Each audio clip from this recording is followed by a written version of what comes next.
जय हिंद, वंदे मातरम। नमस्कार साथियों, आप सभी का अपने टेकी नंबर 1 क्लासेस में स्वागत है। और दोस्तों, आज का टॉपिक हमारा रहेगा हिंदी साहित्य संबंधित महत्वपूर्ण क्वेश्चन। और जो भी दोस्त हमारे चैनल पे नया है वह चैनल को सब्सक्राइब कर ले। ठीक है दोस्तों, इसी के साथ अब बात करते हैं क्वेश्चनों की। पहला क्वेश्चन हमारा है, निम्न में से किस बोली का स्वतंत्र साहित्य नहीं है? Option number A Rajasthani, option number B Bagheli, option number C Brajbhasha, option number D Awadhi. तो क्वेश्चन नंबर 1 का राइट आंसर क्या होगा? सभी लोग इसका राइट आंसर करें। देखिए दोस्तों, यहाँ पे स्वतंत्र साहित्य नहीं है ये पूछा गया, तो किस बोली का नहीं है? वघेली का नहीं है। ऑप्शन नंबर बी बिल्कुल राइट आंसर है। इसी के साथ आगे बढ़ेंगे और अब बात करते हैं क्वेश्चन नंबर 2। भाषा के अर्थ में हिंदुस्तानी शब्द का प्रयोग कब से मिलता है? ऑप्शन नंबर ए 13वीं सदी से, ऑप्शन नंबर बी 17वीं सदी से, ऑप्शन नंबर सी 18वीं सदी से, ऑप्शन नंबर डी 15वीं सदी से। तो दोस्तों, यहाँ पे हमारा राइट आंसर क्या हो जाएगा? सभी लोग इसका राइट आंसर करें। देखिए दोस्तों, क्वेश्चन नंबर 2 का हमारा राइट आंसर क्या हो जाएगा? ऑप्शन नंबर डी 15वीं सदी से मिलता है। ठीक है दोस्तों, इसी के साथ आगे बढ़ेंगे और अब बात करते हैं क्वेश्चन नंबर 3। बिहारी हिंदी के अंतर्गत कौन सी बोली नहीं है? Option number A Awadhi, option number B Bhojpuri, option number C Maithili, option number D Magahi. तो क्वेश्चन नंबर 3 का दोस्तों राइट आंसर क्या हो जाएगा? सभी लोग इसका राइट आंसर करें। देखिए दोस्तों, यहाँ पे भोजपुरी, मैथिली और मगही ये तीनों किसके अंतर्गत आती हैं? बिहारी हिंदी के अंतर्गत आती है। दोस्तों, अवधी जो है अवधी, ये दोस्तों बिहारी के अंतर्गत नहीं आती है। ठीक है दोस्तों, ऑप्शन नंबर ए बिल्कुल राइट आंसर है। इसी के साथ आगे बढ़ेंगे और अब बात करते हैं क्वेश्चन नंबर 4। राजस्थान की भाषाओं के लिए डॉक्टर गियर्सन ने नाम दिया। Option number A Marwari, option number B Rajasthani, option number C Maruvani, option number D Marubhumi भाषा। दोस्तों, क्वेश्चन नंबर 4 का राइट आंसर क्या हो जाएगा? सभी लोग इसका राइट आंसर करेंगे। तो दोस्तों, ग्रियर्सन ने इसे दोस्तों क्या नाम दिया है? तो दोस्तों राजस्थानी नाम दिया है। ऑप्शन नंबर बी बिल्कुल राइट आंसर है। इसी के साथ आगे बढ़ेंगे और अब बात करते हैं क्वेश्चन नंबर 5। एक मनई के दुई बेटवे रहीन, यह अवतरण हिंदी की किस बोली में है? Option number A Bhojpuri, option number B Kannauji, option number C Awadhi, option number D Khari Boli. तो दोस्तों, यहाँ पे हमारा राइट आंसर क्या हो जाएगा? ये दोस्तों जो लाइनें हैं ये किस बोली के अंतर्गत आती हैं? तो ये हमारी भोजपुरी के अंतर्गत आती हैं। ऑप्शन नंबर ए बिल्कुल राइट आंसर है। इसी के साथ आगे बढ़ेंगे और अब बात करते हैं क्वेश्चन नंबर 6। कन्नौजी किस उपभाषा वर्ग में आती है? Option number A Bihari, option number B Rajasthani, option number C Purvi Hindi, option number D Paschimi Hindi. तो क्वेश्चन नंबर 6 का राइट आंसर क्या हो जाएगा? सभी लोग इसका राइट आंसर करेंगे। कन्नौजी जो है कन्नौजी ये हमारी किसके अंतर्गत आती है? पश्चिमी हिंदी के अंतर्गत आती है। ठीक है दोस्तों, इसी के साथ आगे बढ़ेंगे और अब बात करते हैं क्वेश्चन नंबर 7। क्या जटू किस बोली का उपनाम है? ऑप्शन नंबर ए खड़ी Boli, option number B Garhwali, option number C Rajasthani, option number D Bangaru. तो दोस्तों, क्वेश्चन नंबर 7 का राइट आंसर क्या हो जाएगा? सभी लोग इसका राइट आंसर करें। तो यहाँ पे दोस्तों राइट आंसर हमारा क्या हो जाएगा? बांगरू। बांगरू को दोस्तों हरियाणवी भी कहते हैं। इसी के साथ आगे बढ़ते हैं और अब बात करते हैं क्वेश्चन नंबर 8। पुरानी हिंदी का प्राकृत भाषा नामकरण किस विद्वान ने किया था? Option number A Acharya Shukla, option number B Chandradhar Sharma, option number C Bholaram Vyas, option number D doctor Ramkumar Varma. तो क्वेश्चन नंबर 8 का राइट आंसर दोस्तों क्या हो जाएगा? सभी लोग इसका राइट आंसर करें। पुरानी हिंदी का प्राकृत भाषा नामकरण दोस्तों किसने किया था? आचार्य शुक्ल ने किया था। इसी के साथ आगे बढ़ेंगे और अब बात करते हैं क्वेश्चन नंबर 9। दक्षिणी हिंदी को खड़ी बोली का विकसित रूप किसने माना? Option number A Baburam Saxena, option number B Baburam Tiwari, option number C Bholanathan Tiwari, option number D Lakshman Singh. दोस्तों, क्वेश्चन नंबर 9 का हमारा राइट आंसर क्या हो जाएगा? Option number A Baburam Saxena ने माना है। इसी के साथ आगे बढ़ेंगे और अब बात करते हैं क्वेश्चन नंबर 10। अपभ्रंश के परिनिशिष्ट क्या दोस्तों? परिनिशिष्ट रूप को पुरानी हिंदी के नाम से किसने पुकारा? Option number A Bholanathan Tiwari, option number B Hazari Prasad, option number C Chandradhar Sharma Guleri, option number D क्या दोस्तों? बाबूराम सक्सेना। तो दोस्तों, यहाँ पे हमारा राइट आंसर क्या हो जाएगा? सभी लोग इसका राइट आंसर करें। तो इसका राइट आंसर हमारा हो जाएगा चंद्रधर शर्मा गुलेरी। ठीक है दोस्तों, ऑप्शन नंबर सी बिल्कुल राइट है। इसी के साथ आगे बढ़ेंगे और अब बात करते हैं क्वेश्चन नंबर 11। भाषा के लिए हिंदवी शब्द का प्रयोग सबसे पहले किसने किया? Option number A Narpati Nalha, option number B Amir Khusro, option number C Sarahappa, option number D Shalibhadra Sur ने। तो दोस्तों यहाँ पे हमारा राइट आंसर क्या हो जाएगा? क्वेश्चन नंबर 11 का राइट आंसर। देखिए दोस्तों क्वेश्चन नंबर 11 की अगर हम बात करते हैं, भाषा के लिए हिंदवी शब्द का प्रयोग सबसे पहले किसने किया? तो दोस्तों भाई हम किसने किया? अमीर खुसरो ने किया। ऑप्शन नंबर बी बिल्कुल राइट आंसर है। इसी के साथ आगे बढ़ते हैं और अब बात करते हैं क्वेश्चन नंबर 12। बेसवाणी बोली का दूसरा नाम क्या है? Option number A Brajbhasha, option number B Awadhi, option number C Bangru, option number D Bundeli. दोस्तों क्वेश्चन नंबर 12 का हमारा राइट आंसर हो जाएगा ऑप्शन नंबर बी अवधी। कौन सी दोस्तों? अवधी। इसी के साथ आगे बढ़ेंगे। अब बात करते हैं क्वेश्चन नंबर 13। निम्नलिखित में से कौन सी पश्चिमी हिंदी की बोली नहीं है? क्या दोस्तों नहीं है? किसकी? पश्चिमी हिंदी की।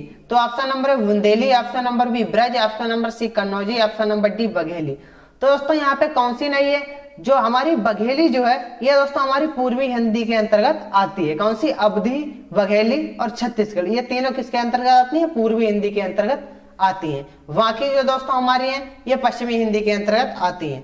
तो ऑप्शन नंबर डी बिल्कुल राइट आंसर है। इसी के साथ आगे बढ़ेंगे और अब बात करते हैं क्वेश्चन नंबर 14। राजस्थानी भाषा काव्य राजस्थानी भाषा वाक्य विन्यास की दृष्टि से किस भाषा का अनुकरण करती है? Option number A Marathi, option number B Gujarati, option number C Asami, option number D Bangali. तो दोस्तों यहाँ पे हमारा राइट आंसर क्या आ जाएगा? क्वेश्चन नंबर 14 का राइट आंसर।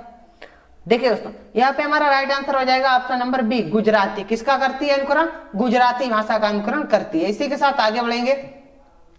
अब बात करते हैं क्वेश्चन नंबर 15। हिंदी खड़ी बोली किस अपभ्रंश से विकसित हुई है? Option number A Magadhi, option number B Ardha Magadhi, option number C Shauraseni, option number D Branchal. तो दोस्तों हिंदी खड़ी बोली किस अपभ्रंश से विकसित हुई है? तो यहाँ पे हमारा राइट आंसर क्या हो जाएगा? Option number C. किससे दोस्तों? शौरसेनी से विकसित हुई है। इसी के साथ आगे बढ़ेंगे और अब बात करते हैं क्वेश्चन नंबर 16। मारवाड़ी का पुराना साहित्य किस नाम से प्रसिद्ध है? Option number A Pingal, option number B Dingal, option number C Bundeli, option number D Jaipuri. तो यहाँ पे हमारा राइट आंसर क्या हो जाएगा? तो दोस्तों यहाँ पे हमारा राइट आंसर हो जाएगा ऑप्शन नंबर बी डिंगल से। ठीक है दोस्तों, इसी के साथ आगे बढ़ेंगे और अब बात करते हैं क्वेश्चन नंबर 17। बघेली बोली किस संबंध क्या दोस्तों कि बघेली बोली का संबंध किस उपभाषा से है? Option number A Rajasthani, option number B Purvi Hindi, option number C Bihari, option number D Paschimi Hindi. तो क्वेश्चन नंबर 17 का हमारा राइट आंसर क्या हो जाएगा? Option number B. किसके अंतर्गत आती है? पूर्वी हिंदी के अंतर्गत आती है। इसी के साथ आगे बढ़ते हैं और अब बात करते हैं क्वेश्चन नंबर 18। मगही किस उपभाषा की बोली है? Option number A Rajasthani, option number B Purvi Hindi, option number C Pashchimi Hindi, option number D Bihari Hindi. तो मगही, मैथिली और भोजपुरी ये हमारे किसके अंतर्गत आती है दोस्तों? बिहारी के अंतर्गत आती है। ऑप्शन नंबर डी बिल्कुल राइट आंसर है। इसी के साथ आगे बढ़ेंगे। अब बात करते हैं क्वेश्चन नंबर 19। ब्रज भाषा है? Option number A Purvi Hindi, option number B Bihari Hindi, option number C Pashchimi Hindi, option number D पहाड़ी हिंदी। तो दोस्तों ब्रज भाषा जो है वह हमारी किसके अंतर्गत आती है? तो यहाँ पे हमारा राइट आंसर हो जाएगा ऑप्शन नंबर सी। ब्रज भाषा जो है ये हमारी पश्चिमी हिंदी के अंतर्गत आती है। इसी के साथ आगे बढ़ेंगे और अब बात करते हैं क्वेश्चन नंबर 20। बिहारी भाषा की उत्पत्ति मानी जाती है? ऑप्शन नंबर ए मागधी अपभ्रंश से, ऑप्शन नंबर बी शौरसेनी अपभ्रंश से, ऑप्शन नंबर सी अर्ध मागधी अपभ्रंश से, ऑप्शन नंबर डी नांगर दोस्तों नागर अपभ्रंश से। तो बिहारी भाषा की उत्पत्ति मानी जाती है दोस्तों किससे? मागधी अपभ्रंश से मानी जाती है। ऑप्शन नंबर ए बिल्कुल राइट आंसर है। इसी के साथ आगे बढ़ेंगे। अब बात करते हैं क्वेश्चन नंबर 21। हिंदुस्तानी शब्द का प्रयोग किस भाषा के लिए होता था? ऑप्शन नंबर ए हिंदी के लिए, option number B Hindi Urdu मिश्रित भाषा के लिए, ऑप्शन नंबर सी खड़ी बोली के लिए, ऑप्शन नंबर डी उपरोक्त सभी के लिए। तो क्वेश्चन नंबर 21 का हमारा राइट आंसर क्या हो जाएगा? Option number B. किसके लिए? हिंदी उर्दू मिश्रित भाषाओं के लिए होता था। इसी के साथ आगे बढ़ेंगे और अब बात करते हैं क्वेश्चन नंबर 22। भाषा के आदर्श को कहा जाता है? ऑप्शन नंबर ए मानक भाषा, ऑप्शन नंबर बी परिनिष्ठ भाषा, ऑप्शन नंबर सी पहला और दूसरा दोनों, ऑप्शन नंबर डी इनमें से कोई नहीं। तो क्वेश्चन नंबर 22 का हमारा राइट आंसर क्या हो जाएगा? ऑप्शन नंबर सी पहला और दूसरा दोनों, मानक भाषा और परिनिष्ठ भाषा। इसी के साथ आगे बढ़ेंगे और अब बात करते हैं क्वेश्चन नंबर 23। हिंदी शब्द की व्युत्पत्ति हुई? ऑप्शन नंबर ए हिंदी से, ऑप्शन नंबर बी हिंदू से, ऑप्शन नंबर सी उर्दू से, ऑप्शन नंबर डी सिंधु से। तो क्वेश्चन नंबर 23 का हमारा राइट आंसर क्या हो जाएगा? सभी लोग इसका राइट आंसर करें। हिंदी की उत्पत्ति की अगर हम दोस्तों बात करते हैं तो किससे हुई है, सिंधु से हुई है। इसी के साथ आगे बढ़ेंगे। अब बात करते हैं क्वेश्चन नंबर 24, विद्यापति की प्रसिद्ध रचना पदावली किस भाषा में लिखी गई? Option number A Brajbhasha, option number B Awadhi, option number C Bagheli, option number D Maithili. तो क्वेश्चन नंबर 24 का दोस्तों हमारा राइट आंसर क्या हो जाएगा, ऑप्शन नंबर डी। किसमें लिखी गई है, मैथिली भाषा में लिखी गई है। इसी के साथ आगे बढ़ेंगे और अब बात करते हैं क्वेश्चन नंबर 25, भारत में हिंदी का संवैधानिक रूप है? ऑप्शन नंबर ए राज्यभाषा, ऑप्शन नंबर बी राष्ट्रभाषा, ऑप्शन नंबर सी विभाषा, ऑप्शन नंबर डी अपभाषा। तो क्वेश्चन नंबर 25 का हमारा राइट आंसर क्या आ जाएगा दोस्तों, राज्यभाषा। ऑप्शन नंबर ए बिल्कुल राइट आंसर है। इसी के साथ आगे बढ़ेंगे। अब बात करते हैं क्वेश्चन नंबर 26, निम्नलिखित में से कौन सी बोली अथवा भाषा हिंदी के अंतर्गत नहीं आती? Option number A Kannauji, option number B Bangru, option number C Telugu, option number D Awadhi. तो दोस्तों यहाँ पे पूछा गया कौन सी नहीं आती, तो कौन सी हिंदी के अंतर्गत नहीं आती है? तो भाई हमारी आती है दोस्तों तेलुगु, जो है ये हिंदी के अंतर्गत नहीं आती है। इसी के साथ आगे बढ़ेंगे और अब बात करते हैं क्वेश्चन नंबर 27, हिंदी की विशिष्ट बोली ब्रजभाषा किस रूप में सबसे अधिक प्रसिद्ध है? ऑप्शन नंबर ए राज्यभाषा, ऑप्शन नंबर बी तकनीकी भाषा, ऑप्शन नंबर सी राष्ट्रीय भाषा, ऑप्शन नंबर डी काव्य भाषा। तो क्वेश्चन नंबर 27 का हमारा राइट आंसर क्या आ जाएगा, ऑप्शन नंबर डी काव्य भाषा में। किसमें दोस्तों, काव्य भाषा में सबसे अधिक प्रसिद्ध है। इसी के साथ आगे बढ़ेंगे और अब बात करते हैं क्वेश्चन नंबर 28, देवनागरी लिपि किस लिपि का विकसित रूप है? ऑप्शन नंबर ए शारदा लिपि, ऑप्शन नंबर बी ब्राह्मी लिपि, ऑप्शन नंबर सी कुटिल लिपि, ऑप्शन नंबर डी खरोष्टी लिपि। तो क्वेश्चन नंबर 28 का हमारा राइट आंसर क्या आ जाएगा दोस्तों, क्या ब्राह्मी लिपि। इसी के साथ आगे बढ़ते हैं और अब बात करते हैं क्वेश्चन नंबर 29, संविधान की 8वीं अनुसूची में उल्लेखित भारतीय भाषाओं की संख्या है? Option number A 16, option number B 14, option number सी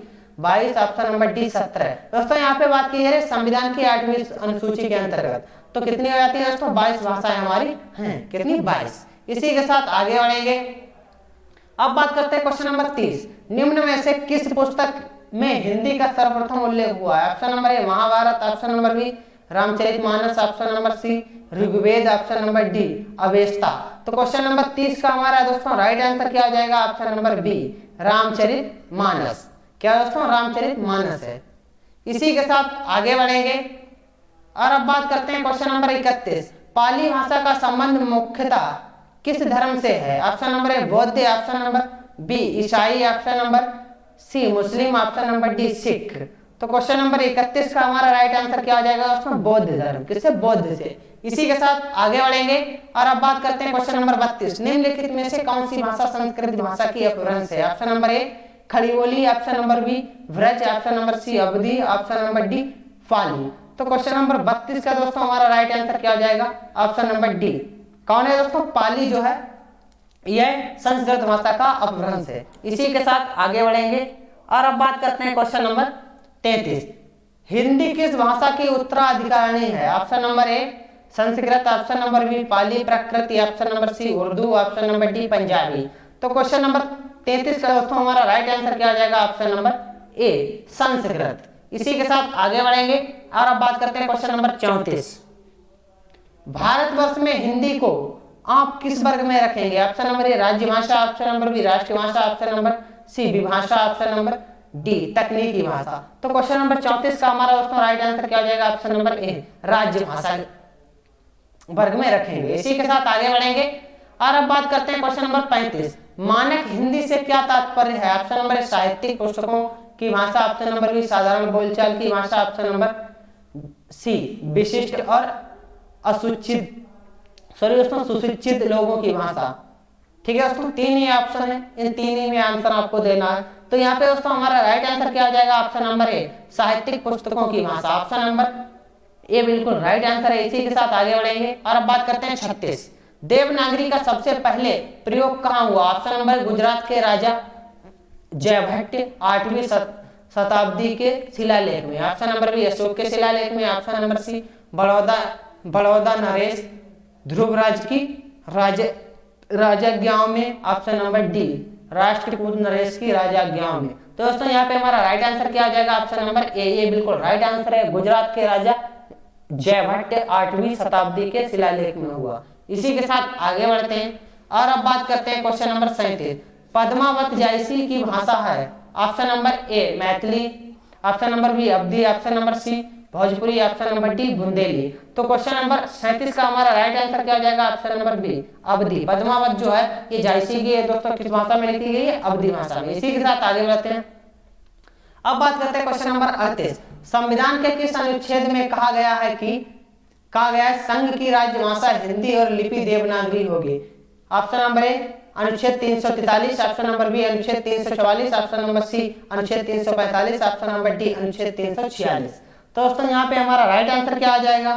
तो यहाँ पे हमारा राइट आंसर दोस्तों हो जाएगा ऑप्शन नंबर ए 343। इसी के साथ आगे बढ़ेंगे और अब बात करते हैं क्वेश्चन नंबर 39। हिंदी साहित्य सम्मेलन प्रयाग की स्थापना कब हुई? Option number A 1910, option number B 1915, option number C 1920, option number D 1925। तो क्वेश्चन नंबर 39 का दोस्तों हमारा राइट आंसर क्या हो जाएगा? ऑप्शन नंबर ए 1910 में हुई। कब दोस्तों? 1910 में। इसी के साथ आगे बढ़ते हैं और अब बात करते हैं क्वेश्चन नंबर 40 और ये आज का आखिरी क्वेश्चन है। हिंदी के अतिरिक्त इनमें से कौन सी भाषा देवनागरी में लिखी जाती है? Option number A Punjabi, option number B Urdu, option number C Marathi, option number D Bangali. तो दोस्तों यहाँ पे हमारा राइट आंसर क्या हो जाएगा क्वेश्चन नंबर 40 का? तो दोस्तों हिंदी के अतिरिक्त इनमें से दोस्तों जो मराठी है ये भी हमारी किस में लिखी जाती है? देवनागरी में। ठीक है दोस्तों, आज की क्लास कैसी लगी सभी लोग कमेंट करके बताएंगे। और जिस दोस्त ने अभी तक चैनल को सब्सक्राइब नहीं किया वह चैनल को सब्सक्राइब कर लिए। और दोस्तों हमारी हर एक टॉपिक की हमने क्लास डाल रखी है हमारे चैनल पे, प्लेलिस्ट में जाकर आप लोग देख सकते हैं। आज के लिए मेरी तरफ से सभी लोगों को जय हिंद जय भारत।